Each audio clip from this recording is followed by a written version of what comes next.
Hey y'all, I know it's been a long time since I've made a video, but I felt like it was time to talk to you about mental illness. So, I struggle. This seemingly normal looking face, this is mental illness. And it's been really exaggerated lately, or exacerbated, not exaggerated. I'm not exaggerating. It's been really exacerbated lately with the state of the world, the coronavirus, and all of that. It's been very difficult. So I suffer from severe anxiety and depression. And with the way things are, and being, unfortunately, or fortunately, depending on how you look at it, an essential employee working at a grocery store, I have seen the worst of the worst. I have been through the ringer every single day since it hit our area, and the people are being crazy, and everyone's stressed out. I'm not saying it's only affecting me. Everyone's stressed out. But when you have mental health issues, such as myself, it's that much harder to deal with. And I have always been prone to panic attacks, but I've usually been pretty good at managing them and talking myself down. But with the way things are, my anxiety is so out of control that it's affecting everything, and I can't control my panic attacks anymore. I have had to leave work multiple times now because of a panic attack. And panic attacks look different for everybody, so I can only tell you what it's like for me. My chest starts getting tight. My breathing gets really hindered. I start getting really shaky. If the camera seems shaky, that's because I'm still kind of shaking from today. Let's see if I can prop it down a little bit. That might be a little better for y'all. So, another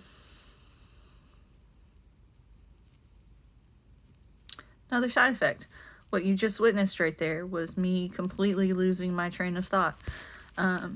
I have a little bit of memory damage as it is, short-term memory damage as it is from an illness I had years ago. But anxiety makes your memory even more faulty. So I'm dealing with that. It's making it to where it's hard for me to concentrate. It's hard for me to remember anything, really. I can't keep days straight. I can't tell you it, like, if I worked yesterday, which I didn't, but like, let's say yesterday was a day I worked, I wouldn't be able to tell you who I worked with, who I spoke to, who I helped. I might remember some of the things that happened, but I have no context, no concept of when those things happened. Once it's gone, it's gone. And I can tell you it happened, but not when, where, or why. And it's so frustrating. But panic attack. Yeah, I think I was explaining what my panic attacks are like. So I start getting really shaky, and it's difficult to breathe. And sometimes I'll actually get really close to passing out. If I weren't sitting down those times, I probably would have passed out. But it's just, and I start crying uncontrollably. The tears just start flowing.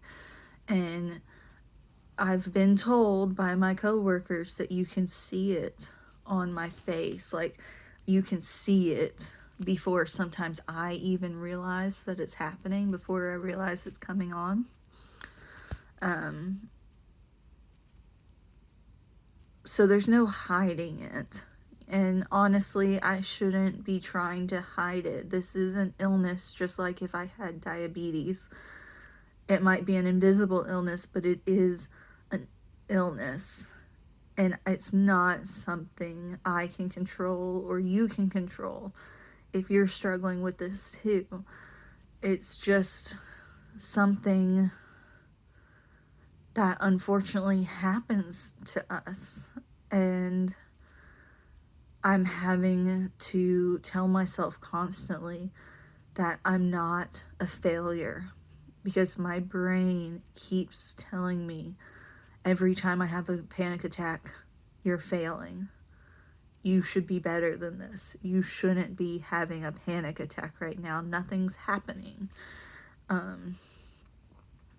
But I think that's society and the stigma creeping its way into my brain. Because it's not something I can control. If I could, it wouldn't be an issue. But it is an issue. And I just want y'all to know that if you are struggling with this kind of thing, or any sort of mental illness, don't be ashamed. Don't feel like you're a failure. Like, you can't control it. And you're doing everything in your power to get through it. And you are I struggle and work so hard just to appear to be a normal person, whatever normal may be. And that's not right. I'm just exhausting myself even more. I don't know.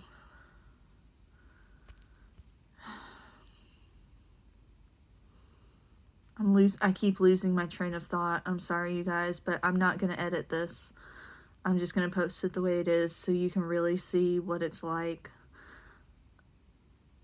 trying to hold just a normal conversation when your mental illness is flaring up. You know, it's the same as if you have a rash that starts flaring up. It's not something you can control. If you get a rash, you get a rash. If your mental illness is out of control, if your chemicals are unbalanced, it's not something you can control. I mean, I'm taking medication. I'm working with my doctors. I go to see my psychiatrist again tomorrow. I've been seeing my psychiatrist and my therapist regularly for years now. And just recently, I've had to start seeing them far more frequently. I'm seeing my therapist every 2 weeks now. And I'm seeing my psychiatrist about every 3 weeks. And, you know, if you have to see your doctor more often than that, okay. It's nothing to be ashamed of. You have to do what you have to do to survive. Because you are what's most important. You know, your job, yeah, your job is important. You have to pay your bills, blah, blah, blah, blah, blah. But they don't care. They're going to move on without you. And if you don't do what you need to do to keep yourself healthy, they are going to move on without you. Because you're not going to be here anymore. And that's just how it is. You have to take care of yourself. You know, self-care isn't just some fun ha-ha movement. Self-care is important.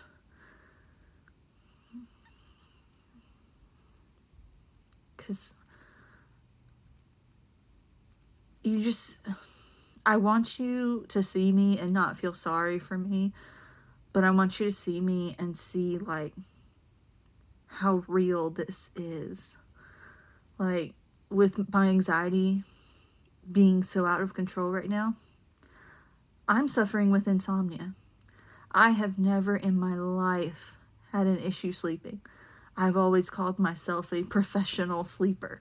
Now, granted, yes, part of that was my depression.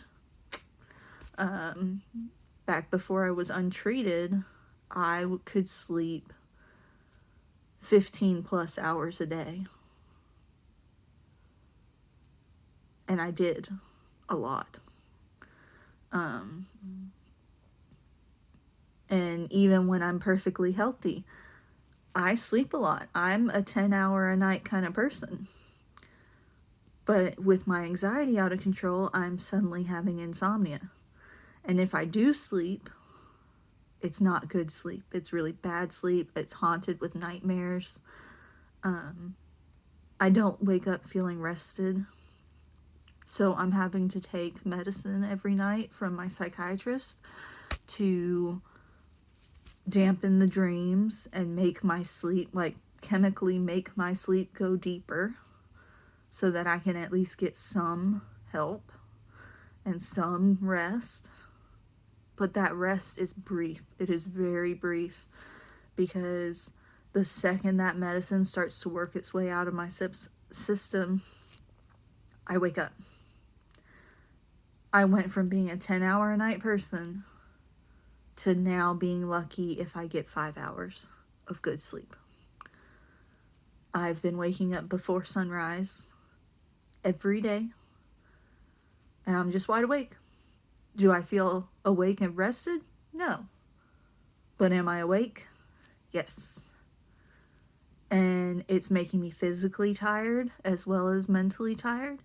I'm having muscle pain. It's like my right arm has felt like I had a pulled muscle in it for probably three weeks now.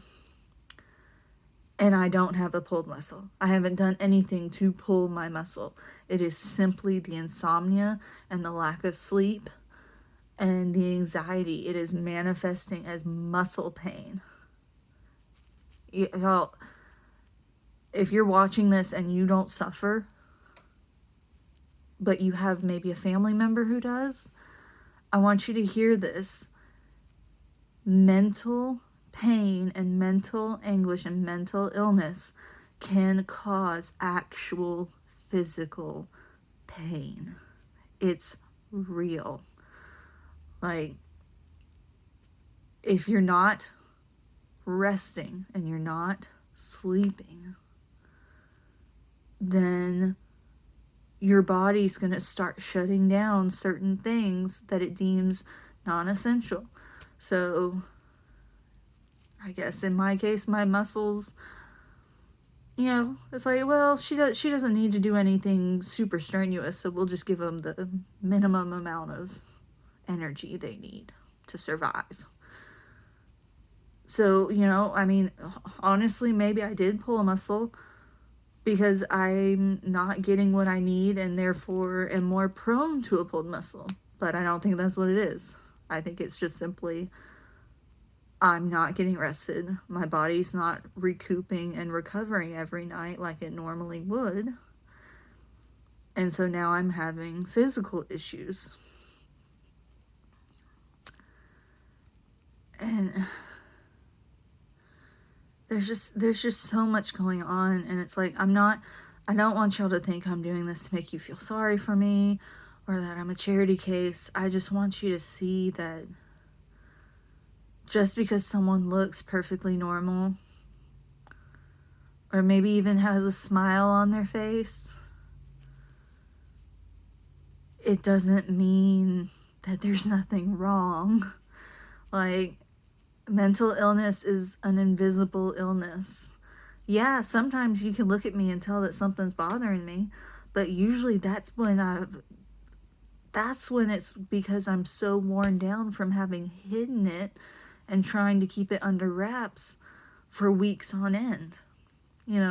Normally, I put on a big old smile and I act all happy and everyone thinks I'm just the happiest little person at work. But that's not the case. It's called masking. And girls are so good at masking. We can act normal, and I do act normal most of the time. But when I start to get exhausted, I can't hide it anymore. And that's when I start having trouble at work. I'm having to reduce my hours. You know, I'm going to suffer financially from this because I have to reduce my hours. I'm talking to my doctor tomorrow. It might not just be reducing hours. It might be a full-on leave, unpaid, for 2 or more weeks, depending on what my doctor says. And then when I do come back to work, it's going to be reduced hours. So at the very least, I'm getting less pay, and at the absolute worst, I'm just not getting paid for however many weeks it takes for my body to recoup and recalculate and recalibrate everything, because I let it get too out of control. And I think that's my main point here is step up for yourself. Stop trying to be the person that you think everyone wants you to be. If you're not okay, do something about it. Because I didn't. For a long time, I didn't. And then I got a little better about it. But then I started hiding it again. And then Corona happened. Good old coronavirus. Well, now suddenly I'm made very aware of how unstable I am. And I can't even get through a day of work. You know how long I made it today without having a panic attack at work? 1.5 hours. Yeah. By 2 hours, I was home. Because I had been in the office crying for about 20 minutes straight. So, yeah. It sucks. And I know this video is probably a mess. I know my train of thought probably derailed and jumped around and backed up a few times and sped forward. But that's the way it is. My brain is, it's like my brain is constantly on fire. Like, God, there's an episode of SpongeBob SquarePants. And it goes inside SpongeBob's brain, and all the little SpongeBobs are freaking out, trying to put out fires, shredding everything, but then also trying to find everything, searching. That's what it feels like in my head every single day that I struggle with this. And I'm not saying you can't have good days. I have plenty of good days. I mean, not as much now, because things are too out of control, but like, it's not impossible to have a good day. Don't think that your life is just going to be this way forever. It's not. It will get better. But it takes effort, and it takes time, and you have to be willing and ready to open up and talk honestly with your psychiatrist. You have to build a relationship there, and you have to talk to him or her. And don't be ashamed if you have to take medicine. You know how many medicines I'm taking right now? Just to act like a normal human being? It's crazy. And I know there are people who have basically an entire drugstore in their cabinet. And that's okay. Don't feel ashamed of doing what you need to do to live your life. And I'm preaching to the choir here when I'm saying this to you, but it needed to be spoken into the universe. I needed somebody else to hear this. It's okay to not be okay. And I know that's such a cliche and it's everywhere, but it's the truth. Like, there are many of you out there that need to hear that, and not just hear it, but actually, like, hear it. Take it into your brain.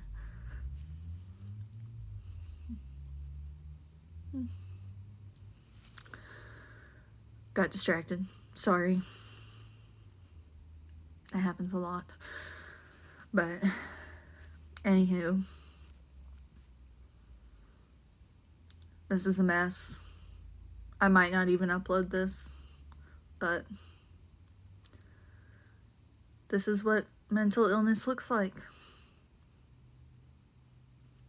Take it or leave it.